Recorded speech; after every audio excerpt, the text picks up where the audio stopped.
It's strange.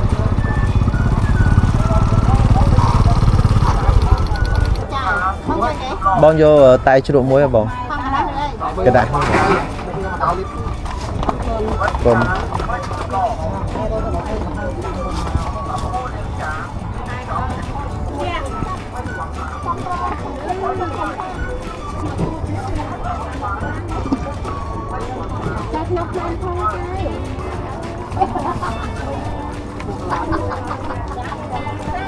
toilet.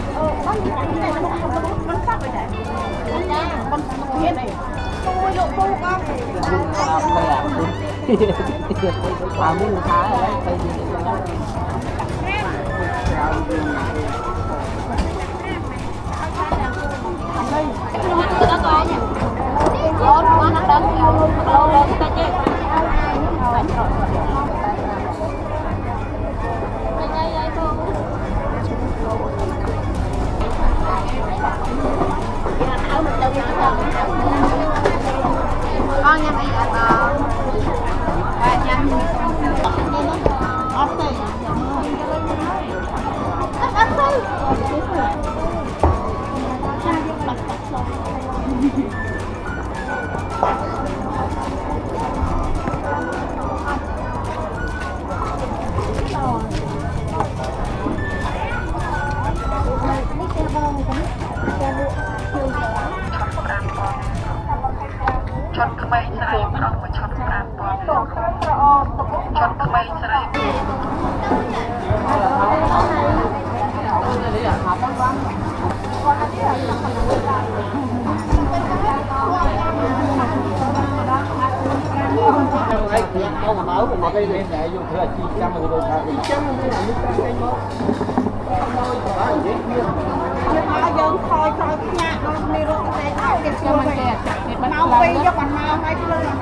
Hello guys, welcome to my new video.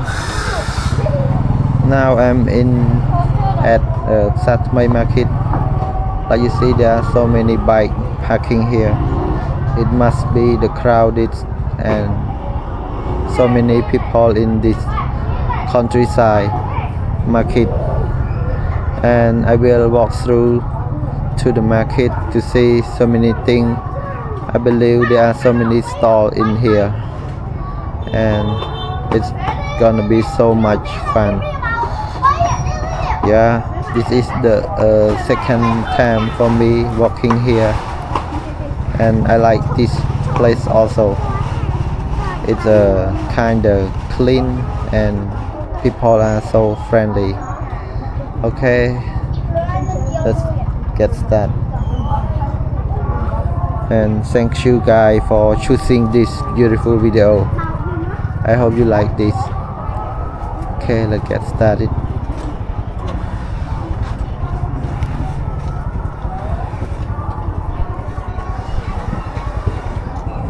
It's late morning, they just preparing to sell. It's kind of seafood.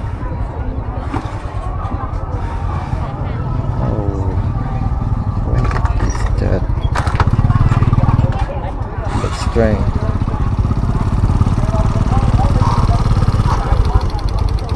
Okay. Go get some drink.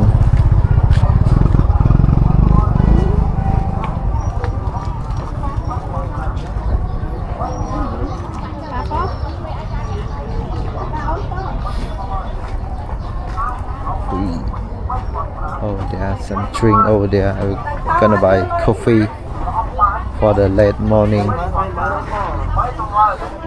It's gonna fresh my day. Okay.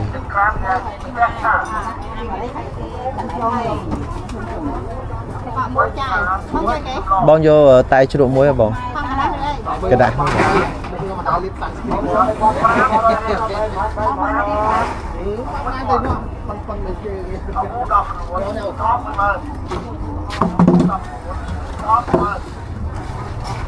Rồi đặt cái quan mà nè sao? Cầm bia cho trơn khó ra thôi. Còn má này, còn má anh ba trăm mấy giây bọn ba tỷ. Thế à? Trai mà. Mũi đây.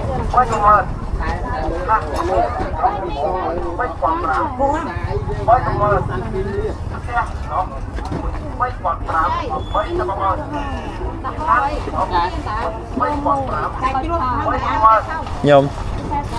Mẹ vậy. Bánh còn. Khi một cái đi phía vay dùng thì dễ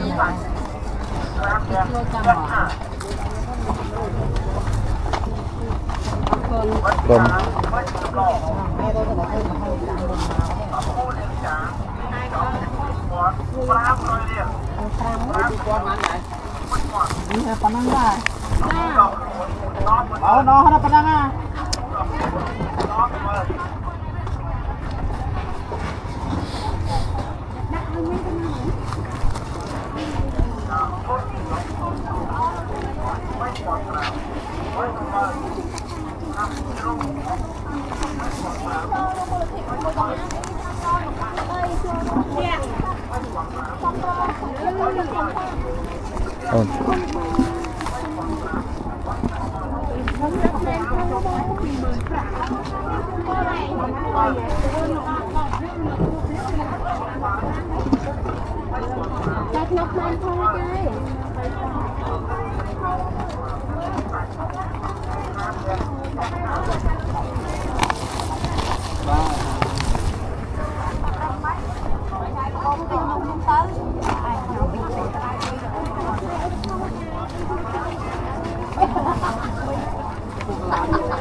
toilet.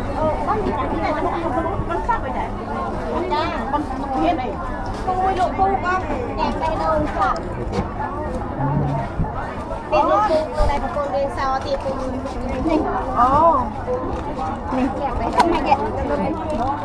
Đặt đây, đặt trong quay không quan.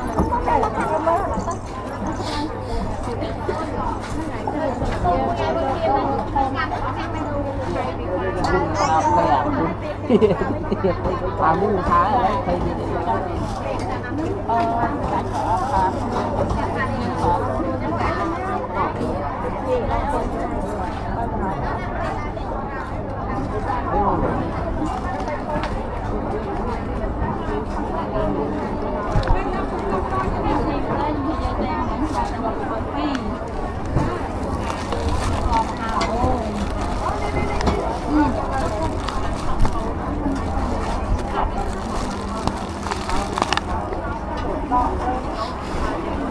quá ngon nữa nè. Hả? Đi cho cao rồi. Đi cho cao rồi. Đi cho cao. Cao đó.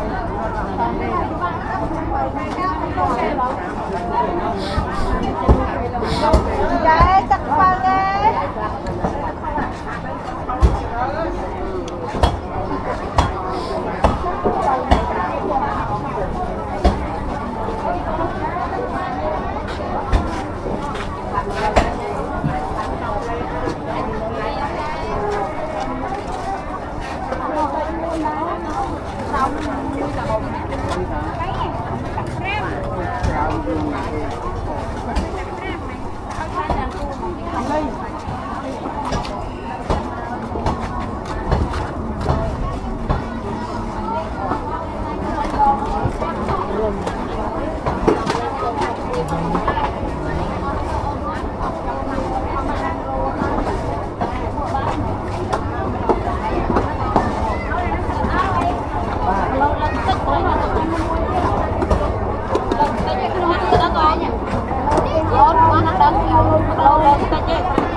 Một chưa đâu mất mất đã chứ chê lắm. Mà sao tụi bay mà đi đâu ăn như là bao luôn. Mất chê khác lắm.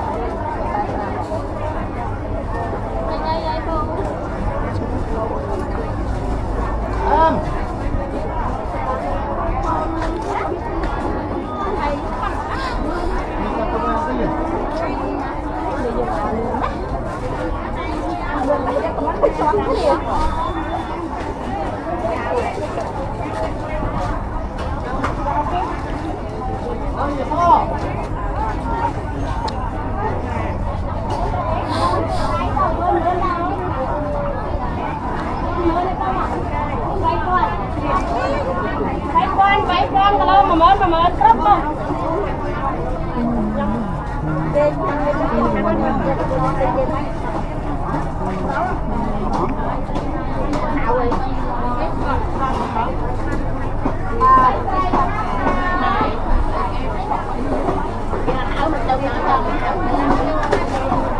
Con nha mẹ con. Nha.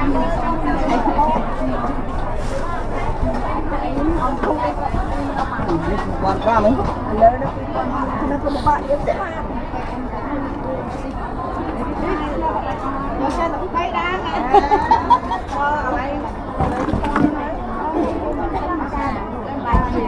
Bao bữa mà thấy được tay nữa.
Mùi khăm ở cà phê khoan mà.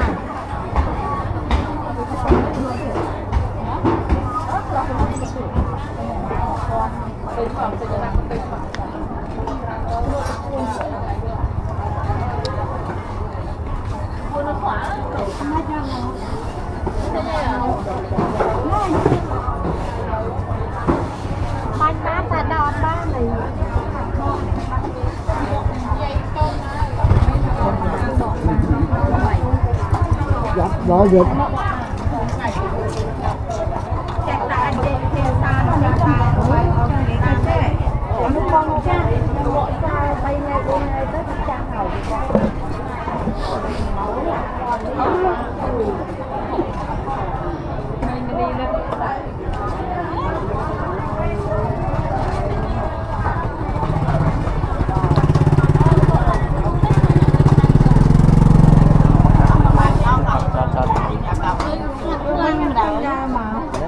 Lá cây, tay cây. Mà nó một bên rồi, mình bằng lòng.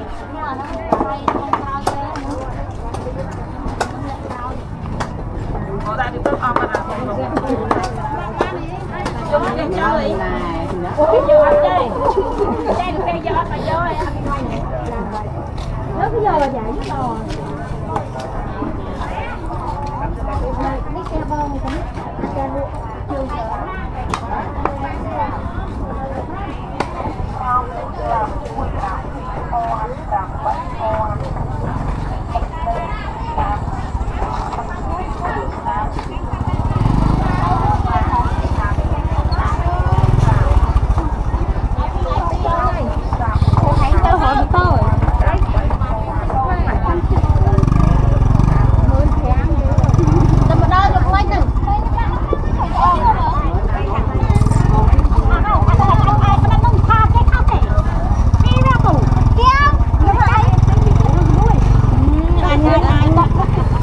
ôi đó là quay buôn buôn mà dạ coi cái này nó không một con tram mà không một con chơi cái chen trâu tao ai coi con này quay đó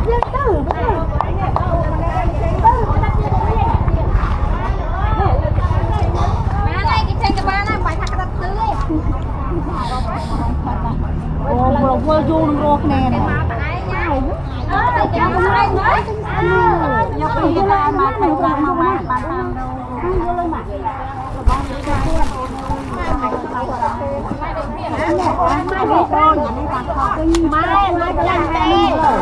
anh biết lo nào con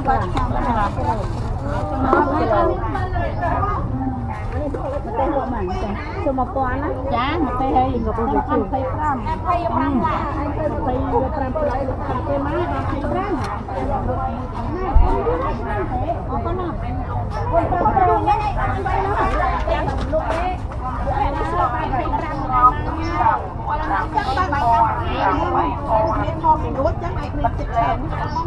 chế má chứ chế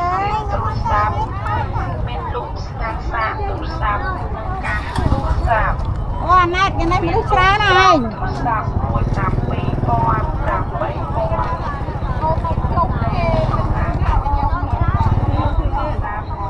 nướcมันchui lợn ai dốc tới nhung gật nôm gật ấy chọn cái máy sợi prong mà chọn prang bom chọn cái máy sợi prong mà chọn prang bom chọn cái máy sợi prong mà chọn prang bom chọn cái máy sợi prong mà chọn prang bom chọn cái máy sợi prong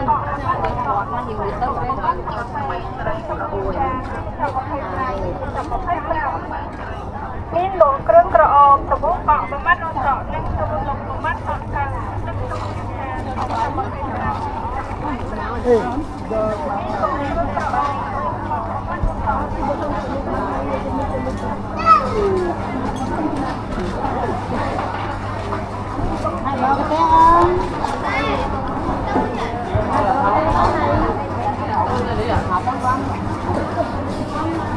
bao nhiêu ấy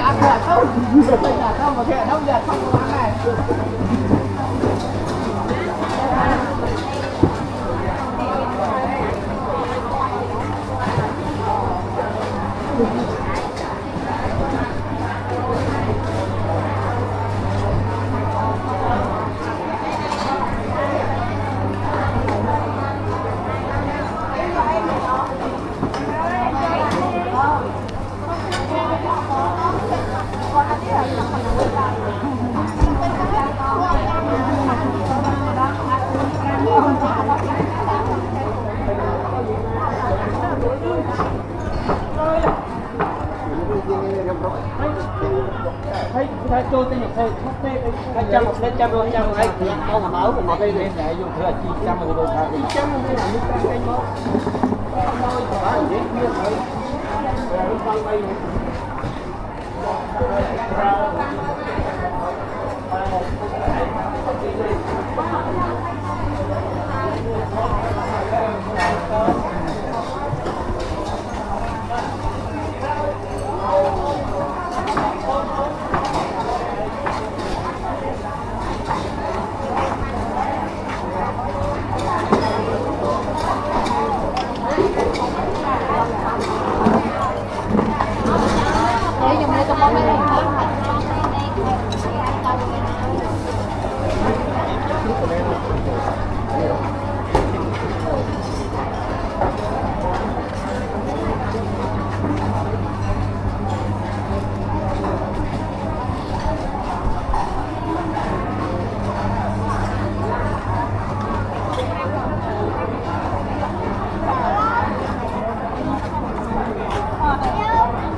đem mau tranh mà đo hay nó sẽ ra cho lúc miền Nam được lúc mà dân thôi nhà nó đi rồi cái mau quay cho còn mau hay luôn mà nó tiền cho mình tiền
cái đó mong muốn một fly một hơi mà đâu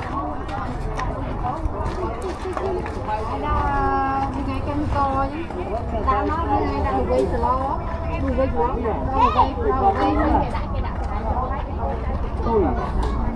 Okay guys, here's come the end of the video. Thank you very much for choosing my beautiful view, and I hope you guys like my video. Okay, goodbye, good luck. We will see you in the next video.